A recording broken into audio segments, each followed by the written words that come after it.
Hello friends, Radhe Radhe. कैसे आप सब? उम्मीद है आप सब स्वस्थ होंगे और मस्त होंगे। तो चलिए मिलते एक नई कहानी के साथ जिसका नाम है कल करे सो आज कर। हिरणों का एक झुंड बदलते मौसम के साथ स्थान बदल लेता था। अब वह जहाँ था वहाँ हरी घास की भरमार थी। इतना ही नहीं, वहाँ घने जंगल और ऊंची घास न होने की वजह से हिंसक पशु भी न के बराबर थे। अर्थात सुरक्षा की दृष्टि से भी यह स्थान श्रेष्ठ था। झुंड का नेता जोजो अपने अनुभव से अपने साथियों को समय समय पर सही दिशा निर्देश दिया करता था। ठंडी हवाओं का झोंकों ने मौसम को आलसी बना दिया था। हिरण हरी भरी घास का आनंद लेते और छाया में मस्ती से ऊँघते सोते। लेकिन जोजो के मौसम का यह बदलाव भविष्य के बारे में कुछ गलत संकेत दे रहा था। वह जानता था कि जिस दिन भी बादलों ने आकार और इलाके में घेरा डाल लिया, उसके बाद वो यहाँ से किसी ओर निकल पाना असंभव नहीं तो मुश्किल जरूर हो जाएगा। घुटनों पानी भर जाने से घास खाना तो क्या, खड़े होना, इधर उधर आना जाना भी कठिन होगा। आसपास की नदी नाले में तेज पानी को पार करने की बात सोचने से उसके रोंगटे खड़े हो गए थे। जोजो ने अपने साथियों को जगह बदलने की सलाह दी। झुंड में कुछ अधेड़ उम्र के हिरण तो इसके लिए तैयार हो गए, लेकिन जवान बछड़ों ने साफ शब्दों में कह दिया, आप बड़ों को डर होगा अपने मरने का, लेकिन हमारा तो मानना है कि जिंदगी में विपरीत परिस्थिति का मजा भी लेना चाहिए। आप लोग जाना है तो जाए, हम नहीं जाएंगे, जोजो ने समझाया। जवानी हमें भी आई थी, हमने भी गलतियों से सीखा है। हमारे कई साथी गलतियों की बलि भी चढ़ गए। आज जब हम उन्हें याद करते हैं तो हमारे आंखें भर आती हैं। इसलिए मैं चाहता हूँ कि आप लोग दुस्साहस न दिखाएं और यहाँ से हमारे साथ चले जान है तो ऐसे कई मौके आएंगे जब आप सभी अपनी जिद्दारी दिखा पाएंगे। लेकिन उन जवानों को बड़ों की बात को अनसुना कर दिया।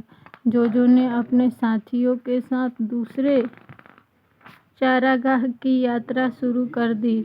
चलते समय उन्होंने युवा हिरणों को यह भी बताया कि वे किस दिशा में जा रहे हैं, ताकि यदि उनका मन बने तो वे उस ओर चले आएं।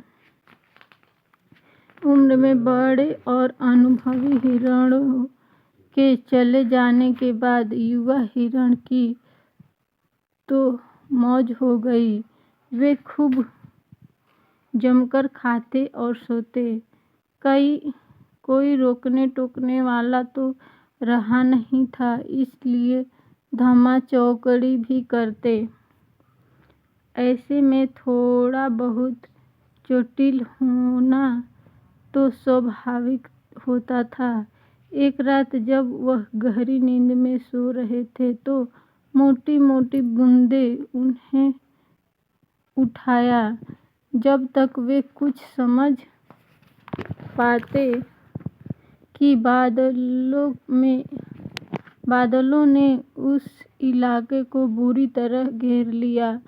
अंधेरे में कुछ नहीं सूझ रहा था कि क्या करें। सब एक दूसरे से दूर हो गए।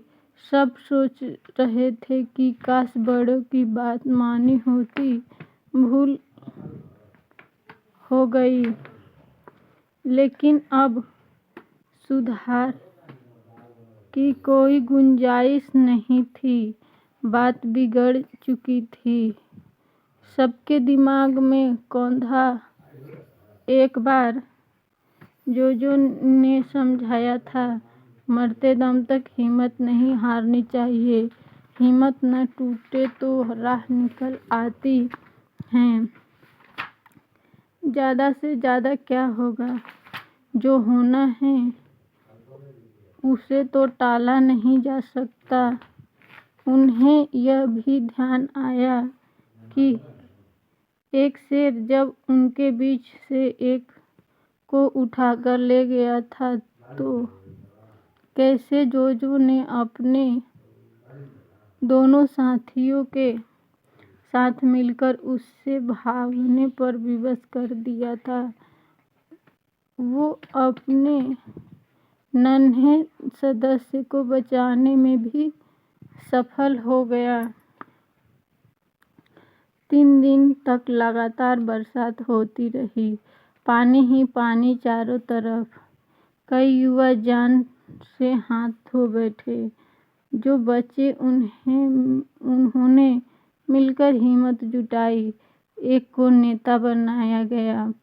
सब उसकी योजना के अनुसार उस दिशा की ओर बढ़ने लगे जिधर उनके बड़े गए थे। जोश और होश के संतुलन से उन्होंने सारी कठिनाइयों को पार कर लिया। उन्हें इस बात का अनुभव हो गया था कि यदि आज की बात कल पर टाला जाए तो वह कैसे काल बनकर सब कुछ निगल जाता है। उन्हें अपनों की आवाज़ सुनाई दी। अपनों ने उनकी पुकार सुनकर खुशी से इजहार किया। जोजो ने उन सबको हृदय से लगाया और कहा, तुमने आज को टालकर दुख पाए, लेकिन समझदारी की जो देर से ही सही ठीक राह का चुनाव किया। हिरण का वह झुंड अब एक दूसरे की बात का आदर करता। मिलजुल कर जीने के लिए जरूरी है कि परस्पर सलाह मशविरा करके ही कोई निर्णय लिया जाए।